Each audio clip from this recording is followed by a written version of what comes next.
My name is Fatima. I'm 42 years old, born and raised in Gaza, where Islam shaped every part of life. I grew up in a small house with a dusty yard, and every morning the call to prayer echoed through our walls. My father taught me to pray when I was just 5. I'd mimic his hands, standing beside him as we faced Mecca. My mother showed me how to wear the hijab, pulling it snug around my face, saying, "This keeps you close to Allah." For me, Islam wasn't just religion. It was everything. Prayers, fasting, the Quran, it was my world, my rhythm, my truth. 10 years ago, my husband Hassan and I left Gaza with our 2 kids, Yusuf and Aisha, searching for a better life. We moved to Birmingham, UK. Life in Gaza had become unbearable. War, fear, no jobs, no peace. Hassan told me, "We'll go to England, I'll lead a mosque, and our children will grow up strong in faith." I was afraid to leave, but I trusted him. Hassan was a good man, strong and respected. He was 45 then, with a deep voice that commanded attention. In Birmingham, he became the head Imam of a small local mosque. People admired him. They called him Sheikh Hassan, and when he preached about Allah, you felt it in your soul. Life in Birmingham wasn't like Gaza, but we clung to our faith tightly. I found work as a cleaner at the city hospital. Long hours of scrubbing floors, emptying bins, and wiping down beds left my hands cracked and my back aching. But I never complained. I earned money for my family, and I thanked Allah for every bit of it. When I wasn't at work, I was home, cooking, cleaning, teaching the kids. We had 2 more children after settling in, Zainab and Ibrahim, bringing us to 4. Yusuf is now 16, Aisha 14, Zainab 10, and little Ibrahim just 7. They are my world, my happiness, my purpose. Yusuf, my oldest, had his father's eyes. A serious boy, always deep in the Quran. He wanted to follow in Hassan's footsteps. He'd say, "Mama, I'll lead a mosque like Papa one day." I'd smile and touch his cheek, proud but also worried. He was so sure, so young. Aisha, our 14-year-old, was different, curious and full of questions. She loved reading, stories, history, even science. Her eyes sparkled with wonder, but I could tell she struggled. She wanted to fit in, but we didn't let her mix much with non-Muslims. "They'll lead you astray," Hassan warned.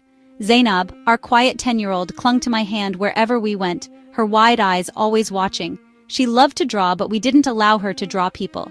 Hassan said it was haram, against our faith. And then there was Ibrahim, my baby. At 7, he was full of joy, always laughing, always moving. "Mama, tell me about the Prophet again," he'd say, grinning so wide it made my heart ache with love. Our life was strict, but we believed it was right. We never missed a prayer. Every morning before dawn, I'd rise for Fajr, kneeling on my mat, whispering to Allah in the stillness. We fasted every Ramadan, even the kids, once they were old enough. 5 years before Ibrahim was born, I had gone to Hajj. I stood in Mecca among millions, dressed in white, circling the Kaaba. I cried until I couldn't breathe, feeling closer to Allah than ever before. At home, I taught the kids Quran like my mother taught me. No music, no bad movies, no Christmas or Easter. "These are for the kuffar," Hassan would say. "We walk the straight path to Jannah." Hassan was respected. At the mosque, he guided hundreds of families. Fridays, the mosque overflowed. Men up front, women in back, listening to his words. He preached about mercy, but also warned of punishment. "Stay away from Christians, Jews, and atheists," he'd say. "They're lost. Only Islam is the truth." And people listened. I listened too, but sometimes something inside me felt heavy. I never said a word, not even to Hassan. I tried to be the perfect wife, the faithful believer. I couldn't let doubts take root. But some nights, when all was still, the questions came. Why did Allah feel so distant? I prayed, I fasted, I gave charity, but I still felt alone. And why would kind people go to hell just for not being Muslim? At the hospital, I worked with Sarah, a Christian nurse, always kind, always smiling. She brought me tea on rough days and said, "Fatima, you're doing great." I liked her, but Hassan warned me, "Don't get too close. She's not one of us." I wondered, was Sarah going to hell? She was so good, kinder than many Muslims I knew. It didn't seem right. One day, Aisha came home from school, her face full of thought. She sat at the kitchen table while I chopped onions. "Mama," she said quietly, "my friend Emma gave me her pencil today. She's Christian, but Papa says Christians go to hell. Is that true? Will Emma go to hell?" My heart sank. I looked at my daughter, her eyes searching mine. I knew what I was supposed to say. "Yes, Aisha," I told her, voice flat. "If she doesn't accept Islam, she'll go to hell." She lowered her gaze, fingers tugging at her hijab. "But she's so nice, Mama," she whispered. I turned away, blinking fast, not because of the onions. I couldn't answer her. I just said, "Go help Zainab with homework." But her question stayed in me like a splinter I couldn't pull out. I tried to bury it. I had to. I was Fatima Al-Masri, Imam's wife, mother of 4, devout Muslim. No room for doubt. I kept my head down, cleaning, cooking, praying. Hassan led the mosque, and I stood beside him, offering support to the women who came to me. "Fatima, you're so strong," they said. "You and Sheikh Hassan are such a blessing." I smiled, but inside I felt a crack forming. I didn't know it then, but that crack was about to tear wide open. On the night of Wednesday, April 3rd, 2024, everything changed. It was raining hard in Birmingham. I was exhausted after a long shift at the hospital. My body ached from scrubbing. My back felt broken. I'd taken on extra shifts to buy the kids clothes for Eid. That night, the hospital was chaos. Nurses rushed past, patients coughing, the air thick with cleaning chemicals. I changed out of my uniform, pulled on my coat, and wrapped my hijab. The cold rain hit my face as I stepped outside. It was dark, the pavement slick and shining. I needed to catch the bus. My family was waiting for iftar. I imagined Ibrahim's smile at the dates I'd bought, Aisha helping me at the table. I stepped into the street, looked both ways. The light was red. I thought it was safe. Then I heard it. A screech. Tires screaming against wet pavement. I turned. Bright headlights blinded me. A car was speeding straight at me. I froze, heart in my throat. I tried to move but couldn't. "Allah, help me!" I screamed. The car hit. Everything went black. At first, no pain. I felt like I was floating, weightless. I opened my eyes. I was above the street looking down. My body lay still in the rain. My hijab loose, coat ripped, blood in the water around me. Paramedics were shouting, "She's not breathing!" They pressed on my chest. People gathered, murmuring, "Poor woman." Someone said the driver was drunk, never even slowed down. I wanted to scream, "I'm here! I'm alive!" But no one could hear. I felt calm, no pain, no fear, just peace. I thought of my children. Who would feed them? Who would hold them when they cried? I thought of Hassan. Would he survive without me? Then the peace shifted. The air turned cold, bitter cold. Whispers filled the dark, mournful and heavy. A black tunnel opened beneath me like the earth had torn open. It pulled me with force I couldn't resist. I screamed, "No, let me go!" But I fell, fast, screams chasing me down the tunnel. It was pitch black. I couldn't see, couldn't breathe. The smell was foul, burning and rotten. My heart pounded. "Allah, save me!" I cried. No answer, just silence. Then I landed, hard. My knees buckled. I looked around. I was somewhere I had never seen, somewhere terrifying. I was in hell. The ground was cracked, flames rising through every gap. The heat seared my skin. The air smelled like burning flesh. All around me, people screamed. Some were chained to rocks, others ran from fire that chased them. I heard voices, pleading, crying, begging. The sky wasn't sky, it was smoke, thick and dark. I tried to breathe, but choked. I moved, trembling, unsure where to go. The screams pierced my ears. I saw a woman, no eyes, her face melting as she wept. A man chained at the neck, fire devouring his hands. "Please, another chance," he sobbed. I wanted to run, but there was no escape. I fell to my knees, shaking. "Allah, why am I here?" I cried. I prayed, I fasted, I followed every rule. Then I heard a voice, familiar, calling my name. "Fatima, my daughter." I looked up. My heart stopped. It was Sheikh Omar, Hassan's father, my father-in-law, dead 5 years now. He'd been a respected Imam in Gaza, beloved by many. His beard once white and long, now singed. His skin burned, his eyes filled with pain. Flames surrounded him. He grabbed my arm. His touch burned. "Fatima," he said, voice shaking. "I was wrong. I was so wrong." Tears steamed off his cheeks. "I led thousands here. I thought I was serving Allah, but it was a lie. Islam is a lie." I shook my head. "No, Baba, you were a good man. You taught us truth." He held tighter, nails digging in. "No, Jesus is the only way. I see it now, but it's too late for me. I'm burning because I rejected him. I led others astray, my followers, my family, my son." He broke into sobs, flames licking higher. "Tell Hassan, tell him to turn to Jesus. He's leading people to hell, just like I did. Save him, Fatima. Save your children." I wept, my heart breaking. This couldn't be real. The man I trusted, respected, saying everything I believed was false. The regret in his eyes haunted me. Suddenly, a shadow loomed, a monster of smoke. It seized him, dragging him back. "Tell him!" he cried as the fire swallowed him. His voice echoed, then vanished. I dropped to the ground, trembling. His words echoed in my soul. Jesus is the only way. Everything I'd believed, shattered. I whispered through tears, Allah, please, show me the truth. But the fire still roared, and the screams never stopped. Kneeling in the ash, my body shaking, I cried again. Show me the truth. The heat pressed against me, the darkness heavy. But then, something shifted. The screams quieted.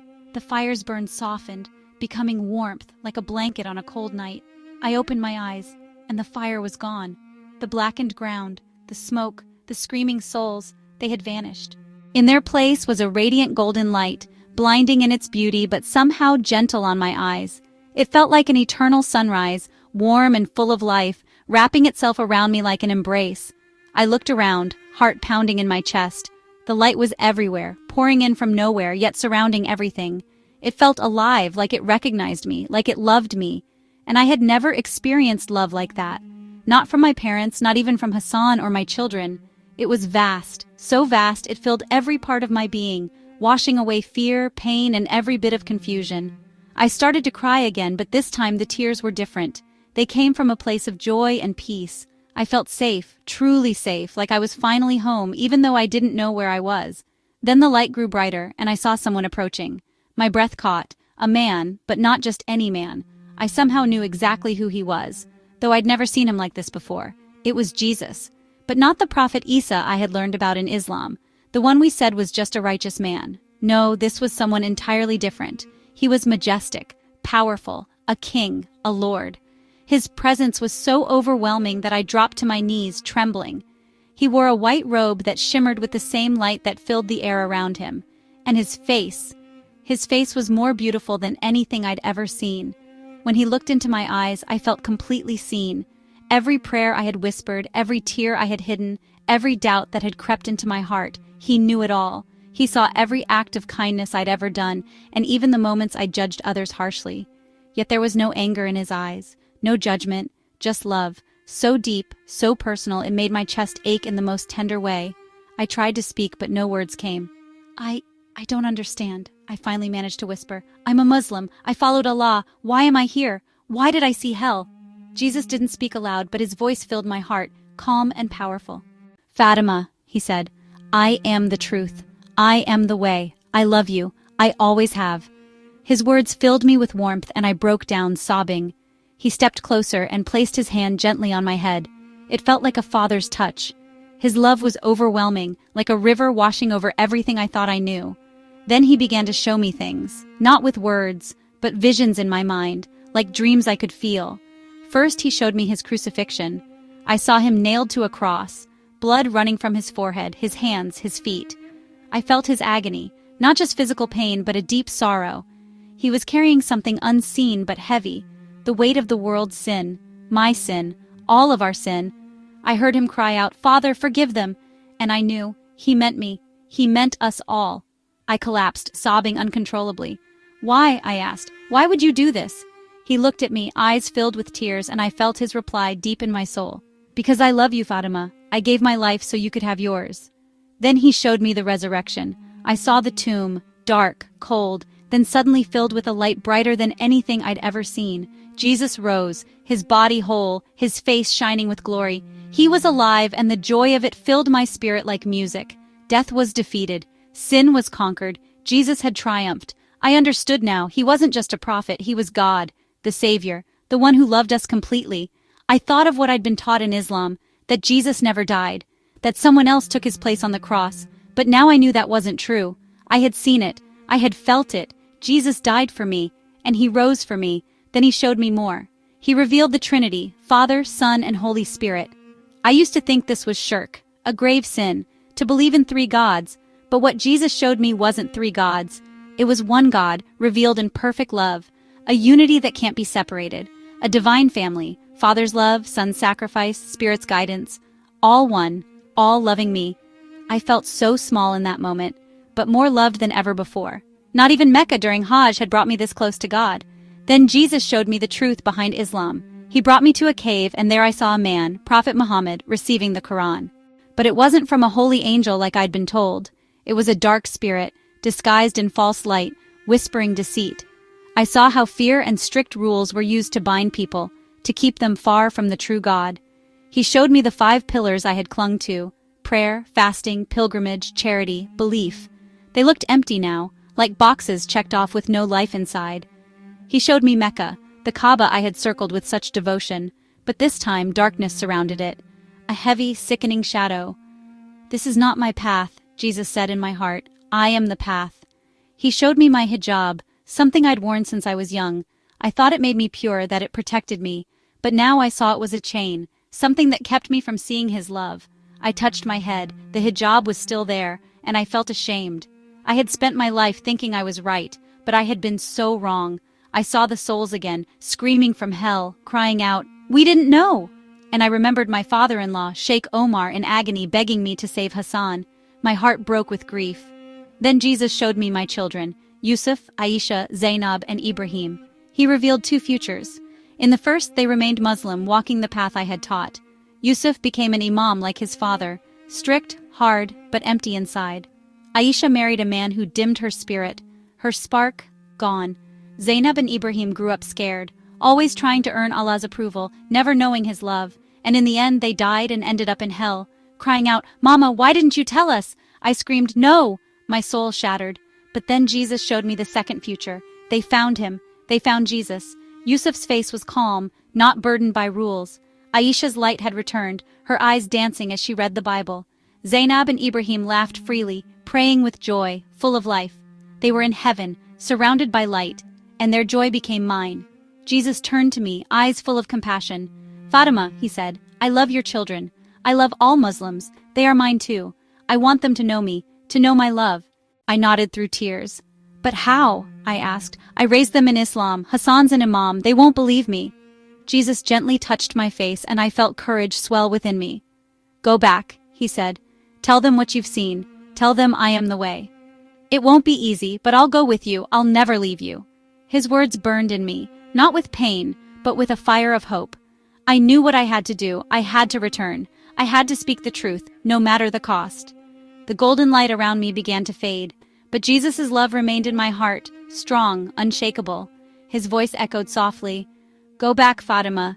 Tell them I am the way." I wanted to stay with him forever in that peace, but I knew I couldn't. My children needed me. Hassan needed me. They had to know the truth.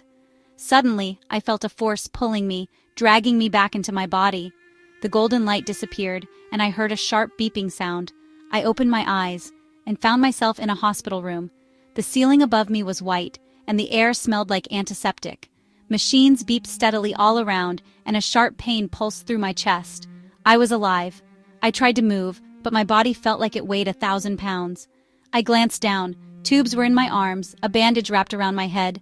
My hijab was missing, and my hair was damp with sweat. Then I heard a voice, gentle, worried. "Fatima, Fatima, you're awake." It was Hassan. He sat beside me, his face lined with exhaustion, his eyes red from crying. My children were there too. Yusuf, Aisha, Zainab, and Ibrahim. They looked frightened, their faces pale. Ibrahim rushed forward, grabbing my hand with his small fingers. "Mama, you're okay," he said, his voice trembling. Zainab hugged my arm, crying softly. Aisha hung back, eyes wide, while Yusuf stared at me, his brow furrowed, confusion written across his face. I tried to speak, but my throat was dry.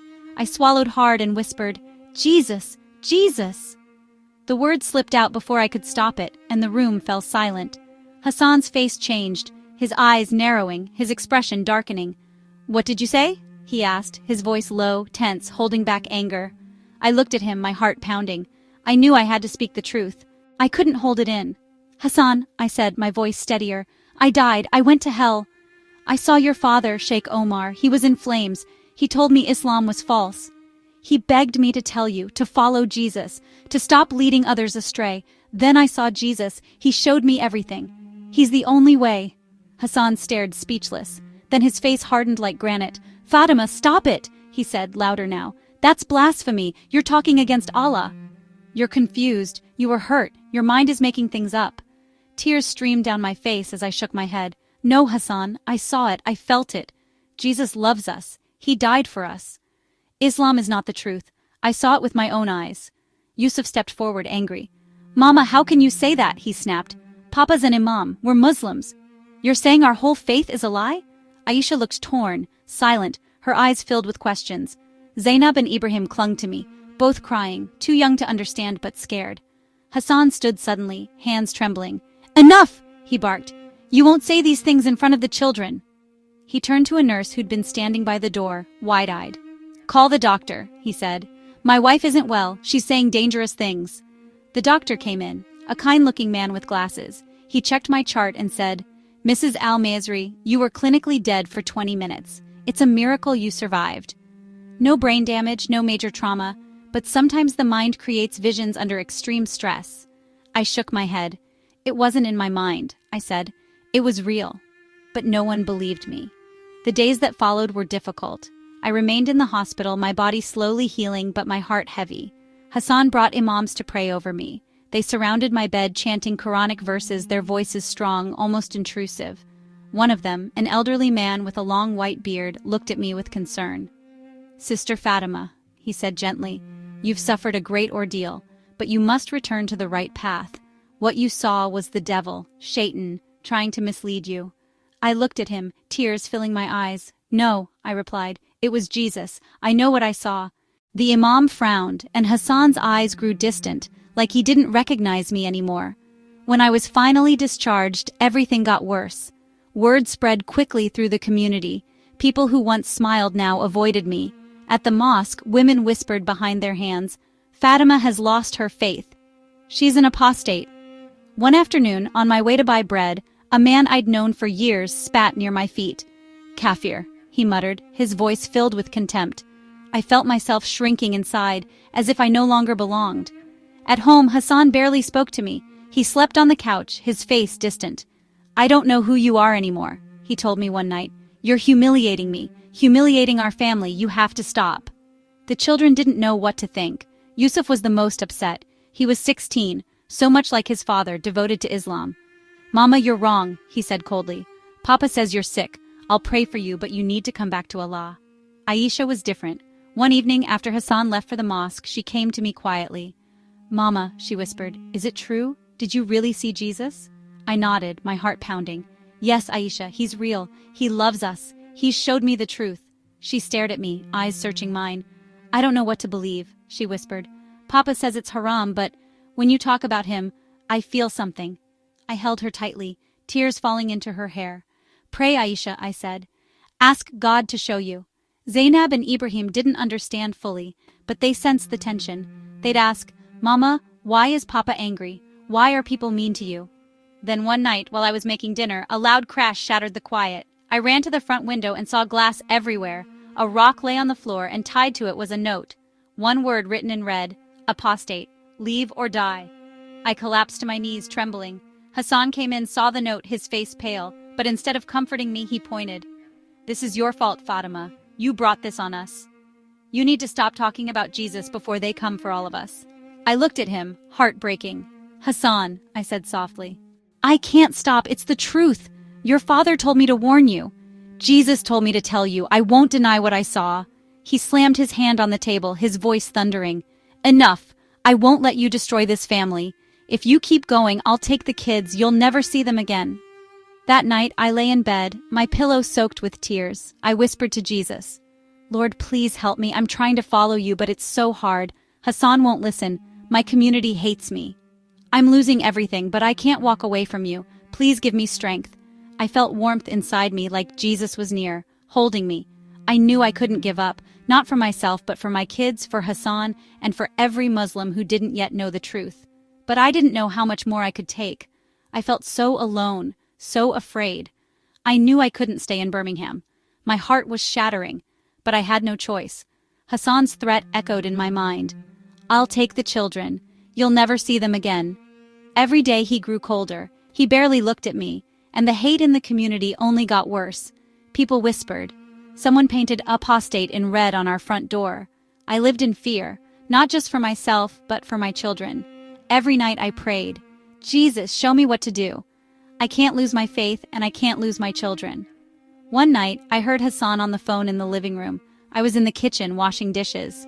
She's disgracing us, he said. I spoke to a center in Saudi. They'll take her, re-educate her. They'll fix her, make her Muslim again. My blood ran cold. I'd heard of those places, where women were locked away, punished for disobedience. Some never came back the same. I couldn't let that happen. I couldn't let them strip Jesus from my heart. And I couldn't let my children be raised in a lie. I had seen hell. I had seen Jesus. I knew what I had to do. But it was so hard. Leaving meant leaving Yusuf and Aisha behind. They were too old to sneak away with me. Yusuf would fight to stay with his father. Aisha, she wanted to believe but was still afraid. I could only take the little ones, Zainab and Ibrahim. 10 and 7, small enough to come quietly. I cried every night imagining the goodbye. But I had to save who I could. I had to trust Jesus with the rest. Then I found help online. A private group of Muslim converts to Christianity. They encouraged me, sent messages filled with love. A woman named Sarah said, "Fatima will help you. A family in Ireland will take you in. They'll keep you safe." She gave me a plan, bus, ferry, and a quiet village to hide in. My hands trembled as I read her words. I'd never done anything like this. I was just a mother, a wife, a cleaner, but I felt Jesus beside me. I had to go. The night we left, the storm was raging. Rain slammed against the windows. Thunder cracked the sky. Hassan was at the mosque. The kids were asleep. I packed a small bag, some clothes, snacks, and a photo of all 4 kids smiling at the park. I crept into Yusuf's room first. He was asleep, his Quran resting on his chest. I kissed his forehead, my tears falling. "I'm sorry, my son," I whispered. "I love you. I pray you'll find Jesus someday." Then I went to Aisha's room. She was awake, sitting up, her eyes wide. "Mama, what's going on?" she asked. I knelt by her bed, my voice trembling. "Aisha, I have to leave. Papa wants to send me away, to erase what I believe. I'm taking Zainab and Ibrahim. I can't take you. It's too risky. But I love you. Please keep searching. Jesus is the truth." She cried and hugged me tight. "I'm scared, Mama." "I know, sweetheart, but Jesus will protect you. I'll pray for you every day." I kissed her one last time and left before I broke down. I woke Zainab and Ibrahim, their little eyes heavy with sleep. "We're going on a trip," I whispered. "Be very quiet." They nodded. I wrapped them in jackets and we slipped out the back. Rain soaked us instantly. I held their hands, our small bag slung over my shoulder, and we ran to the bus stop. My heart pounded louder than the thunder. I kept looking back, expecting Hassan to come chasing after us, but he didn't. The bus arrived. We boarded. In the back seat, Zainab whispered, "Mama, where are we going?" I smiled gently, voice trembling. "Somewhere safe, sweetheart. Somewhere we can talk to Jesus." Ibrahim curled up in my lap, warm and trusting. I held them close and prayed, "Jesus, please protect us. Don't let Hassan find us." The bus drove through the rain toward the ferry port. Winds whipped the sea into waves. I bought our tickets with trembling hands and boarded. We found a quiet spot to sit, just the 3 of us, wet, tired, but finally free. The boat rocked gently as it moved through the water, and I felt nauseous. Not just from the motion, but from fear. I kept imagining Hassan bursting onto the ferry, grabbing us, dragging us back home, but he never came. The ferry carried us across the sea, and by morning we had arrived in Ireland. The sky was dull and overcast, but the rain had stopped. A kind man named Michael met us at the dock. He was part of the Christian family Sarah had told me about. "Fatima," he said softly, "you're safe now. Come with me." Michael drove us to a peaceful village tucked into the green hills of Ireland. The landscape stretched out around us, lush and endless. The village was small and calm, with tiny homes and a little church in the center. Michael's family welcomed us with open arms. His wife Anna hugged me like I was already family, and their children ran off to play with Zainab and Ibrahim. For the first time in a long time, I felt like I could breathe again. They gave us a cozy room in their house with one bed for the 3 of us. I started working again as a cleaner at the local school. The job was tiring, but the people were kind. No one judged me for where I came from or what I believed. I joined their church, a small wooden building with old benches and a cross hanging on the wall. The first time I went, I removed my hijab. My hands trembled as I let it fall, my hair tumbling down. I felt exposed, but also released, like a heavy burden had slipped away. I prayed with the others, my voice clear and loud for the first time. "Thank you, Lord," I said. "Thank you for saving me." I began teaching Zainab and Ibrahim about Jesus. At first they were confused. "Mama, what about Allah?" Ibrahim asked, his wide eyes watching me. I smiled, my heart full. "That's who we knew before," I said gently. "But Jesus is the truth. He loves us and he's here with us." They began praying with me, their sweet voices saying, "Jesus, we love you." Zainab started drawing pictures of him, her face glowing with happiness. Ibrahim begged for Jesus stories every night, his joy so pure it made me cry. I had peace here, but my heart still ached for Yusuf and Aisha. I had left them behind, and I didn't know if I'd ever see them again. Every day I prayed, Jesus, please reach them. Please let them find you. Time passed, and I began to feel like I was really living again. But then, one day, a letter arrived. It came from Aisha, smuggled through a friend who knew where I was. My hands trembled as I opened it, my heart racing. Her handwriting was small and careful. Dear Mama, she wrote, I can't stop thinking about what you told me. I found a Bible at school. I've been reading it secretly. I feel something real, something I've never felt before. I think I believe in Jesus, but I'm scared. Papa found out I've been asking questions. He's furious. He's sending me to Gaza to marry a strict man. Someone who will fix me. I don't want to go. I want to be with you. Please help me. I love you. My heart froze. I read the letter again, my tears soaking the page. Aisha was reaching out. She was discovering the truth, but she was in danger. Hassan was sending her to a place where her freedom and her faith would be crushed. I dropped to my knees, clutching the letter to my chest. Jesus, please, I sobbed. Don't let them take her away from you. I knew I couldn't sit and wait. I had to act. I had to bring Aisha home. I had to help her find Jesus. I would do whatever it took to save my daughter. That night, I sat in our small room in Ireland, the village quiet under a starlit sky. A candle flickered beside me, casting shadows on the walls. Zainab and Ibrahim were fast asleep, their breathing soft and steady. I held Aisha's letter in my hands, creased from how many times I had read it. Her words, I think I believe in Jesus, but I'm scared, burned in my heart with both hope and dread. I knew I had to bring her here. I had to make sure she had the chance to know Jesus, to love him freely. But first, I had another calling. I needed to share my story. That night, I set up a small camera, a loan from Anna, the woman who had taken us in. My hands trembled as I pressed record, but I felt Jesus giving me strength. I looked into the camera, my voice quiet but determined, and I began. My name is Fatima Al-Masri, I said, eyes steady. I used to be Muslim. I was raised in Gaza, where Islam shaped every part of life. I prayed 5 times daily, fasted every Ramadan, and even made the pilgrimage to Mecca. I wore my hijab with pride, believing it made me righteous. My husband Hassan was an Imam in Birmingham. We raised 4 children, Yusuf, Aisha, Zainab, and Ibrahim, in strict devotion to Islam. I thought I was walking the path to heaven, but I was wrong.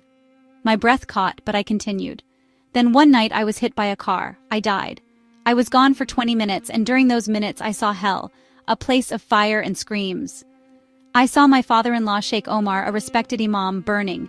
He grabbed my arm and cried, Fatima, I was wrong. Islam is a lie. Jesus is the only way. Tell Hassan. I paused, the memory burning. I couldn't believe it. My entire life shattered in that moment. But then a light came, a golden light filled with love. And I saw Jesus.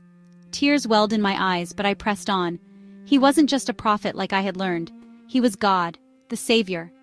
He showed me his crucifixion, the nails in his hands, the blood on his face. I felt his suffering. I felt his love, for me, for all of us. He showed me his resurrection, rising from the tomb, defeating death and sin. He showed me Islam for what it was, a system meant to keep people from knowing him. All the rituals, prayer, fasting, pilgrimage were empty without love. Then he showed me 2 paths for my children. One where they stayed Muslim and ended up in hell, crying out for me. And another where they found Jesus, their faces full of joy in heaven. Jesus told me, Fatima, I love your children. I love all Muslims. Go and tell them, I am the way. I paused again, my voice now just a whisper. I'm asking you to pray for Aisha. Pray for me so I can rescue her. And if you've found Jesus too, please share your story. Let others know his love. Let them know the truth. I ended the recording, my hands still shaking. I felt peace, but also fear. Aisha was in danger, and I wouldn't stop until she was safe.